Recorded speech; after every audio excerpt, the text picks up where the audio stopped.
Recording start in 5, 4, 3, 2, 1. Start. Madam Deputy Chairman, from the speeches which the Honorable Minister for Planning made in this House and in the other House, and from a perusal of the note which has been circulated to us regarding the progress that has been made in the third 5-year plan and the various of the government and the planning commission,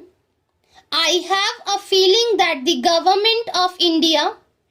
is trying to assuage the feeling of dissatisfaction in the country through promises of a bright future, promises of better efforts, and general promise and that everything is going to turn out all right and that there need not be any fear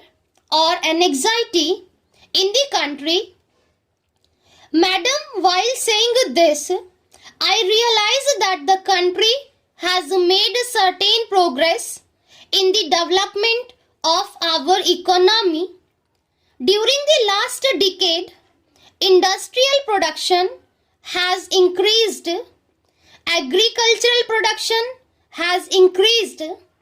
the productive capacity has been built up, and we have also got employment opportunities being created. Above all, we have gained valuable experience in the development of our economy, especially in planning, and these are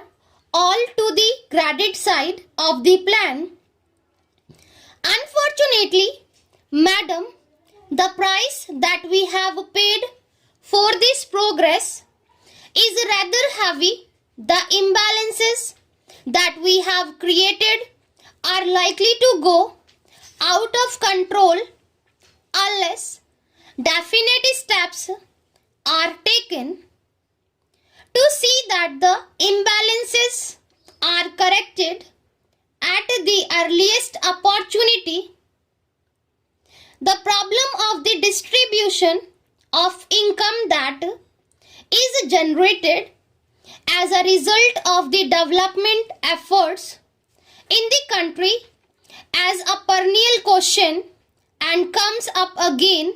and again in one form or another before this house, and though I realize that no definite opinion is possible unless we have got some authoritative data and analysis on the subject, there is clear indication of the fact that if not economic wealth, at least economic power is being concentrated in fewer and fewer hands. As long as economic power is concentrated in such a few hands, it will not be possible for us to develop in the manner in which we like, whatever may be our regulatory and control apparatus, whatever may be our policy, whatever may be our policy, the objectives that we place before the country. Similarly, the imbalance between the rural and the urban sector is also increasing. I do not know whether in the rural areas some income has been pumped in as a result of our planned development. It is possible that the well-to-do peasants, the richer peasants, might have benefited as a result of our economy development, but as far as the rural area as a whole is concerned, the disparity and imbalance is definitely growing, that and that is also a matter of concern.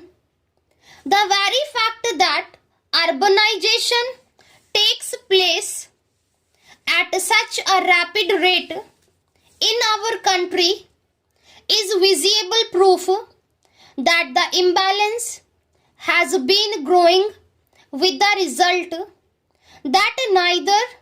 the urban areas or nor the rural areas are today in a position to live the life and they are living before our planned development efforts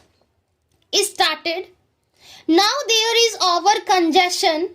in the urban areas. The civic amenities are all on the point of breaking down, and they continuously break down with the slightest accident here or there. The slums are increasing